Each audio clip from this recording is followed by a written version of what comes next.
Now, the question that I get more than any other question is, I have an alcoholic in my family.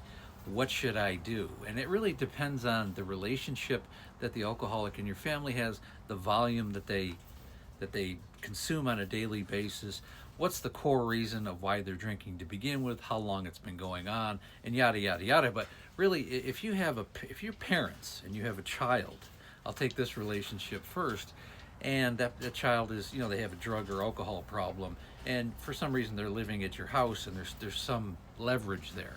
If you have any leverage as a parent, you have to realize, from your position, you really have to have the ability to allow your child to fail. You almost have to give them the gift of failure, and that means tough love. That means you don't provide them with money and a place to live, and it's not a time to give them an easy life. This is a time where you have to allow them to put them in a position where they're going to have to become resourceful on their own.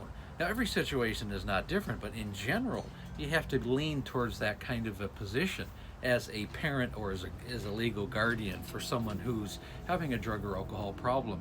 This way, they're going to either have to sink or swim. They're going to have to figure it out.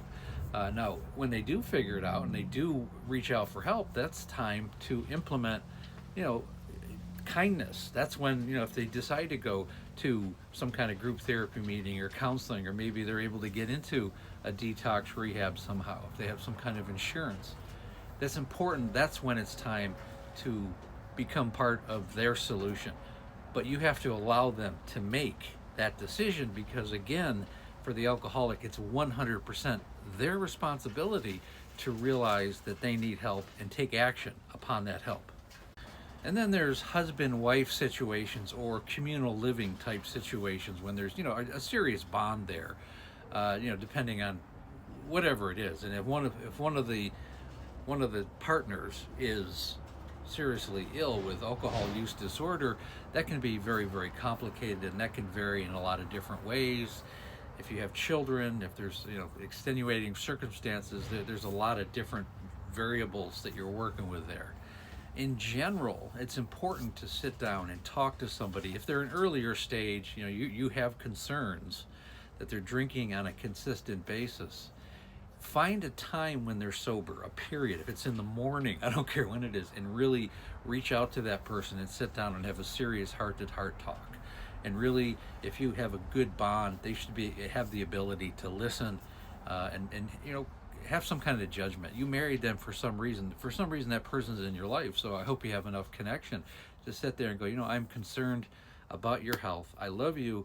Concerned about your health. I'm concerned about your lack of productivity. I'm concerned about our relationship as a result of your drinking, because it's taking away from our relationship.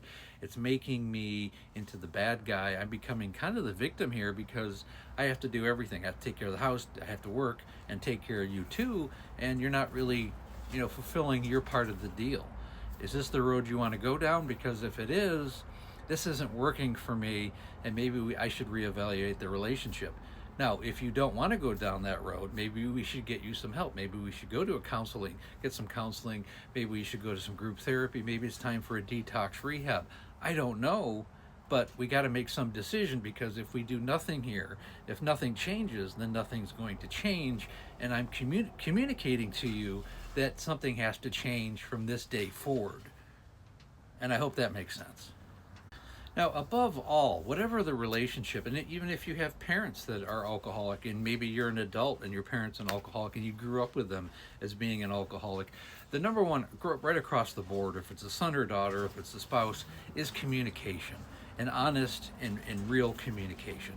And if you have to find them in a sober moment, I wouldn't attempt this when they're inebriated. They're not going to remember, and it's not going to have any bearing on their life unless they're sober. You can always find a sober moment, and you have to get real with the people, and you have to be prepared for maybe not getting the answer you want. And you should prepare yourself as the spouse, as the child of an alcoholic parent, or as the parent of an alcoholic child. Be prepared for not getting the answer that you want, and be prepared for tough love. Be prepared to maybe step away from the relationship, or be prepared to push them out of the house. Be prepared for maybe telling your parents that I can't be in your life anymore, and I have to go either no contact or limited contact. These are the kind of boundaries that you have to put in place as a family member. You need to help yourself. You need to make yourself a priority as a family member, and it's only going to help the other person. I did this many, many times with my wife, and I'll explain on the next part. Again, every situation is completely different, and my wife, I mean, she did go to 7 rehabs, and a lot of it was me sitting down and talking, saying, look, you've been inebriated for a long period of time. You got a DUI, you're getting yourself in trouble. It's obviously killing our relationship. It's time to go to rehab. And I would have that kind of conversation with her. And I mean, she always agreed. I mean, it wasn't like, I never had to do a full intervention with my wife, because in my case, she was a very kind, loving person. And when she was sober, she was well enough to realize that she was kind of messing up and she needed to do something about it. Her problem was, of course, the aftercare. She never followed through with what she was supposed to do for whatever reason, and every situation is different. She was just never able to, get out of the disease. If you have somebody like that in your life, you have to make the decision whether to stick it out or not. That's only a decision you can make as a family member. And again, the memoir is called Amanda, A Cautionary Tale of Alcoholism. It was the story of my wife's decline through the 4 different levels of alcohol use disorder, and unfortunately she succumbed to the disease almost 5 years ago. And I tell this stories really to help other families and alcoholics, to make them realize that it's time to change their lives and make a decision to make themselves healthier, wealthier, and wise. Put it that way. Again, the book can be found on Amazon and on my link in my link tree. You can go right to the website and purchase it there. Other than that, I go live Monday through Friday right around 6 o'clock, and we have the Facebook group called There's an Alcoholic in the Family. Link is in the link tree, and when you're ready to work with me one-on-one, I have the complete coaching program, and again, link is in the link tree. Thanks for listening.